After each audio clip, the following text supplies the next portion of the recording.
Memory, 1736. Talbot Grimes' languished gaze peers out from under heavy eyelids. Orange candlelight blurs through a dense fog that descends upon him, tendrils snaking over his limbs. He thinks to pull away, but cannot. He tries to scream, but his voice is muffled. Fog seeps into his lungs. He relaxes, accepts it, invites it closer. The fog.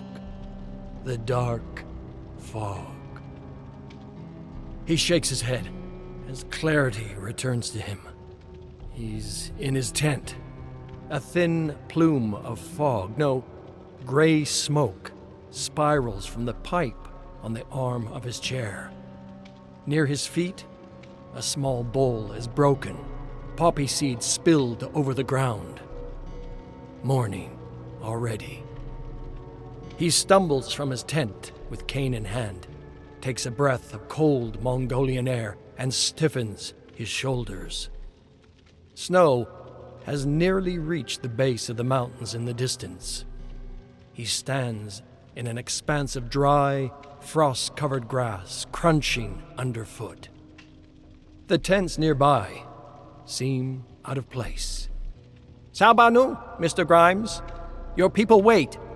A small, prune-faced woman looks at him, nearly engulfed by her fur hat and hefty woolen coat. Her polite tone is forced in a way that crosses cultural barriers. "You're late, you opium-addled idiot," is what her voice truly reveals. She leads the way, a scant 100 yards, to what looks like a cellar door in the ground. Her help is unneeded, but she's been Talbot's guide during his foray into Mongolia, and she's willing to see it through to its end. She pulls open the door to reveal a dirt staircase descending into the earth. Talbot gives her a parting nod and steps inside. He works his way over uneven steps, planting his cane into each one. He enters something resembling a room, or a muddy hollow with lanterns placed on the ground. A mass of black fog swirls in place. It's not the first time Talbot's seen such a phenomenon, but it still chills his bones.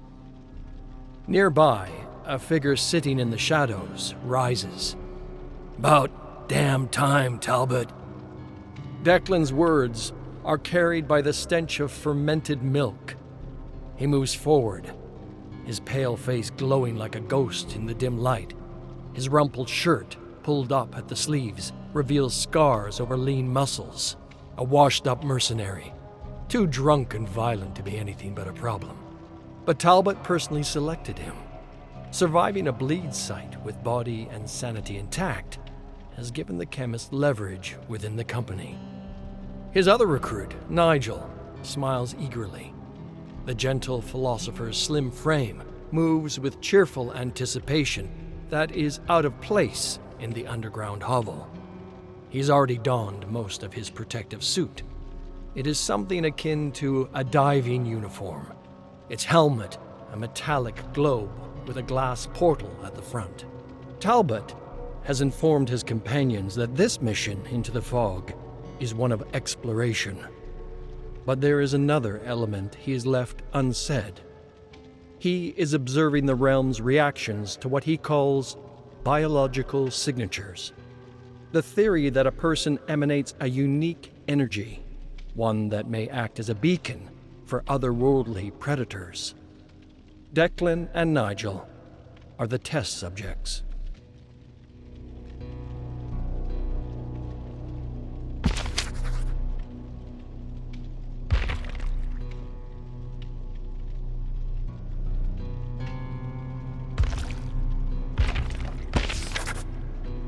Memory, 1737.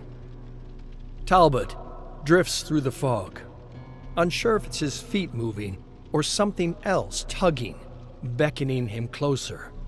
He stumbles, but the force doesn't slow, drawing him in, pulling, and then violently expelling him. He plants his cane and brings himself up to one knee, sliding a hand over a smooth, obsidian-like surface. Sharp slabs of black rock jut out beyond, creating a fractured, spiny landscape under a purple sky. Behind him, Declan and Nigel emerge from the fog wearing their protective suits. Even clad in the copper and heavy cloth of the outfit, Nigel appears sparse and vulnerable. Declan, however, stands tall, as if the weight is no burden to him. Useless either way. That such a thing could be a defense from this place spoke to the naivety of its creators. Declan stomps forward. He assumes an attack pose, but struggles to find a target. What the hell's going on here? I didn't plan for this. Through the porthole on Declan's helmet, Talbot notices the man's clenched jaw and focused eyes. He wants to kill something, assure himself he has control over this strange land. You knew what you were getting into. It was in the dossier. Declan growls. Didn't read it. The man is an idiot, but a useful one. Talbot's theory is that Declan's biological signature is that of the aggressor, one whose energies express anger and violence. He expects the Bleed will embrace Declan, as if he's a creature native to its environment. Then there's Nigel, the prey. He stands wide-eyed and frozen at the world before him. If Talbot is correct, his biological signature is like a burst of light signaling its presence to every predator around. He is an invader, not meant for this place. The only part that bothers Talbot about his theory is how he fits into it. He is a man of science, not the brutish aggressor that Declan clearly is. So why does he pass through Bleeds unharmed, with barely visible wisps of black fog clinging to his presence? Why does he sense that every time he steps into a Bleed, that he is invited, not just to where he stands now, but somewhere else, somewhere far beyond?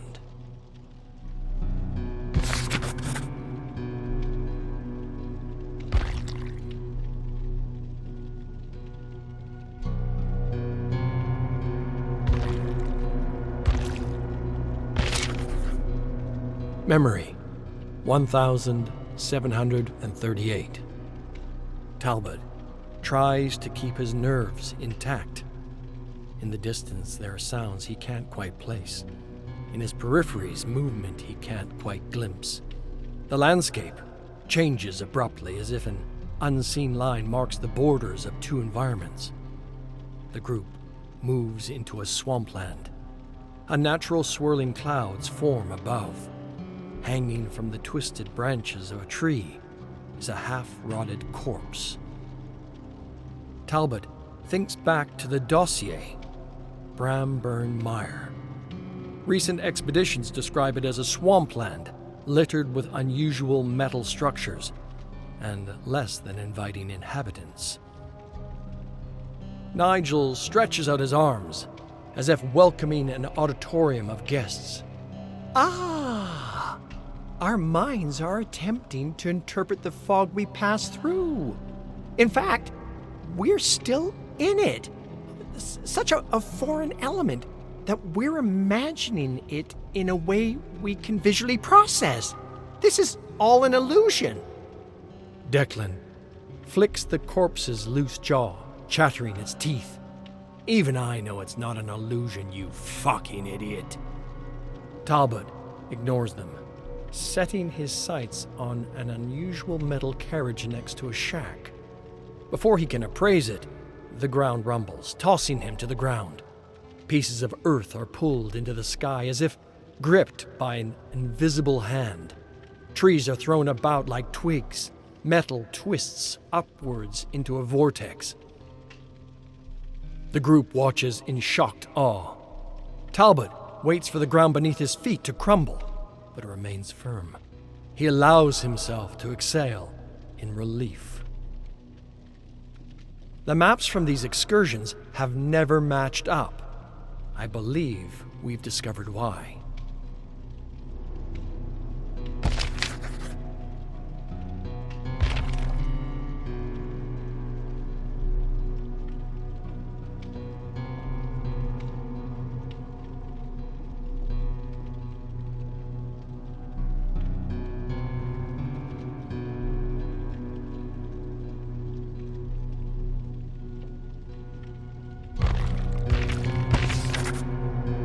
Memory, 1739.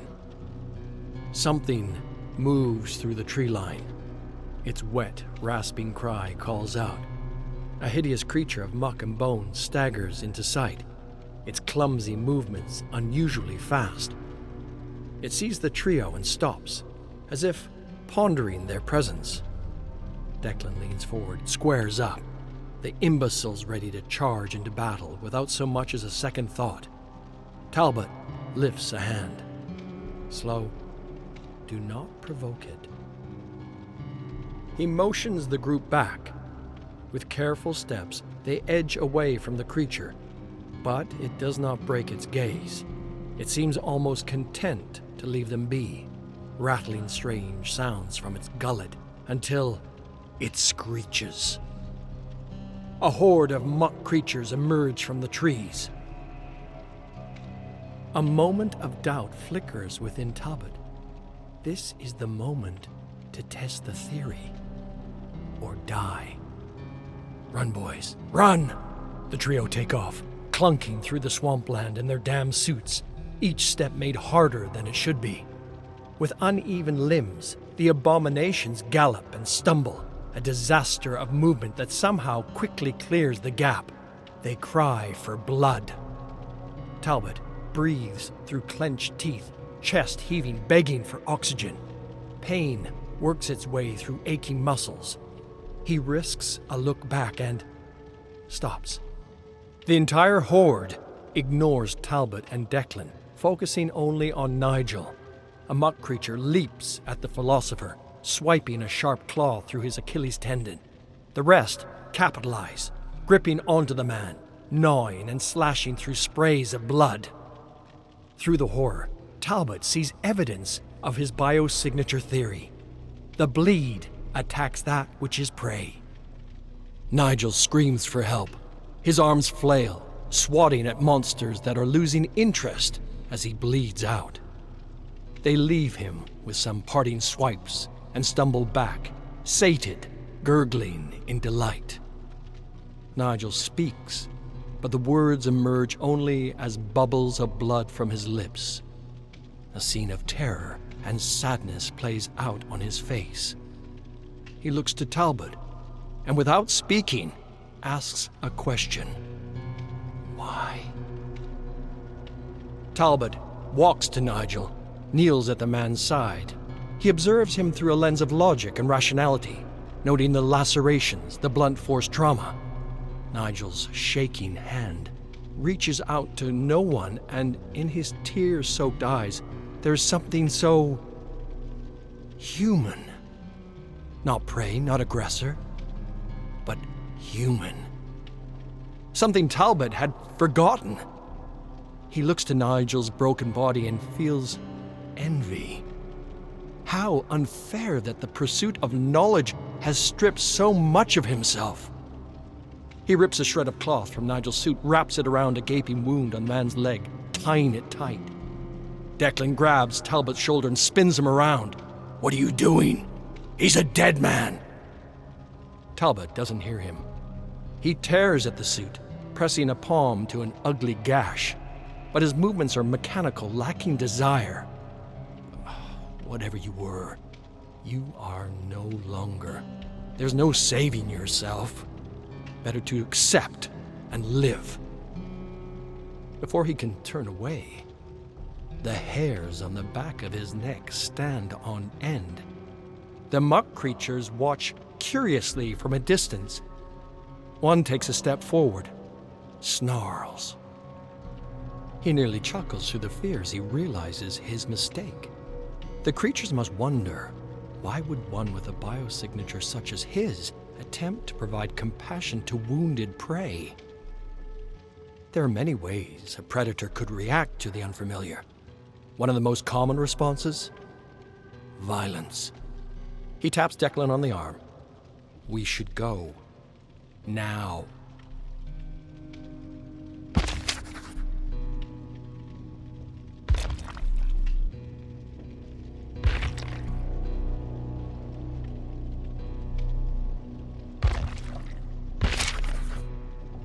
Memory, 1740. The two men step back, trying not to stir the creatures. It's too late. The horde follows, stalking slowly. Talbot notices it's only him their eyes turn to. They dare him to run. Dark thoughts flood Talbot's mind.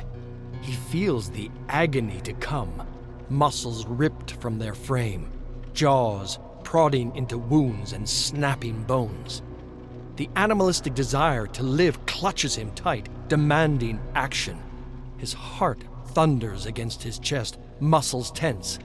A shiver runs down his body, refusing to leave his hands. The monsters advance. Talbot grits his teeth till they're ready to crack.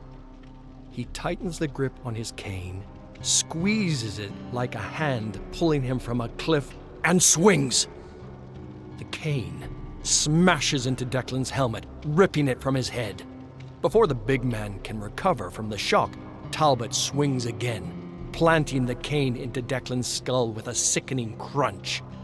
Declan falls to the ground, gasping for breath, fingers scraping through the mud. Talbot turns to the monsters and screams. The muck creatures chitter approvingly. As Talbot drops to the ground, they turn their attention to Declan. They pounce, wriggling into his suit, playfully tearing off strips of flesh. His head rises with heaving sobs as he squirms ineffectively. A creature slashes a sharp gouge through his cheek, burrows its head into his mouth. His body seizes in horror. Talbot tries to draw back, but cannot look away. Eyes fixated on blood, on body, on prey.